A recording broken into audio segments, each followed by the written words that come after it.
पहली कैटेगरी थी operating activities. Next क्या है? इन्वेस्टिंग। नेक्स्ट क्या है? इन्वेस्टिंग। नेक्स्ट से पहले थोड़े से सर क्वेश्चन तो यार देखो मैंने सारे डिस्कस कर ही लिए, ये आप अपने आप कर लेना, ठीक है ना। करना क्या है? Identify which of the following are classified as operating by non financial enterprise. Cash receive from sale of goods, आपको ये बताना है कि ऑपरेटिंग है कि नहीं है। हो जाएगा? नहीं होगा तो पता चल जाएगा कि मेरे को तो अभी मीनिंग ही समझ नहीं आया, ठीक है ना। बहुत बेसिक सा है।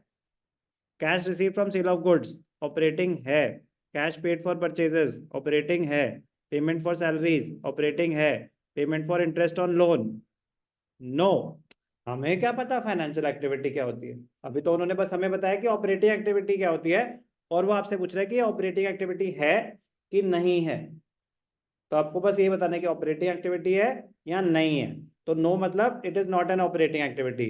मुझे अभी नहीं पता इन्वेस्टिंग क्या है, फाइनेंसिंग क्या है, तो सर फिर मुझे कैसे पता चलेगा कि रीपेमेंट ऑफ लोन क्या है, ऑपरेटिंग में है कि नहीं है। तो आपको ये सोचना है कि क्या ये मेरे बिजनेस से रिलेटेड खर्चा या इनकम है, नहीं है। मतलब sir repayment of loan, loan मैंने बिजनेस के लिए तो मीनिंग तो बता ही चुका हूँ ना, थोड़ा बहुत तो आइडिया है ही आपको, ठीक है ना, कि लोन लेना एक फाइनेंसिंग एक्टिविटी है। तो आपसे ये नहीं पूछ रहा कि ये फाइनेंसिंग है, इन्वेस्टिंग है या ऑपरेटिंग है, आपसे पूछ रहा है ऑपरेटिंग है कि नहीं है। हो जाएगा? तो मैं कह रहा हूँ चलो अटेम्प्ट ही इनको तब करना जब आप तीनों का मीनिंग ढंग से सुन चुके हो, बट फिर भी यहाँ पे रिक्वायरमेंट नहीं है, पूरी पूरी थोड़ी सी तो है अपने आप।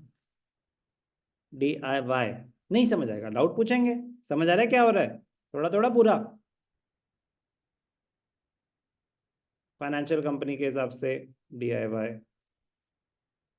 ये इंपॉर्टेंट है, बट मैं आपको ऑलरेडी करा चुका हूँ।